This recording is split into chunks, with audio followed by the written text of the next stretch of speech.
This fall, we saw a school district in turmoil as teachers called in sick, students walked out of class. Teachers were upset about a merit pay proposal, as well as a plan to possibly change the College Board designed curriculum for AP U.S. history. Students focused on the curriculum issue.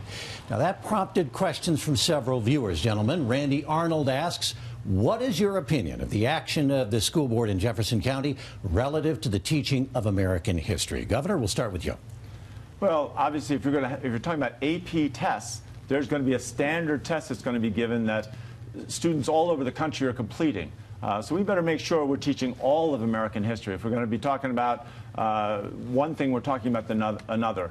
And I think that that a small number of people trying to change the way that the individual parts of history that are taught really doesn't make sense. And if you're going to change it significantly, then you're putting your kids who are actually trying to get a grade on an AP test that will allow them to qualify for college credit, you're putting them at a tremendous disadvantage.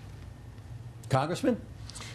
Well, I think it's perfectly appropriate for an elected school board, just like other elected bodies, to debate issues, in this case, such as curriculum. But I think it needs to be very open, very transparent, and I think certainly parents and teachers need to be involved. What offended me about that process is that the kids were hurt.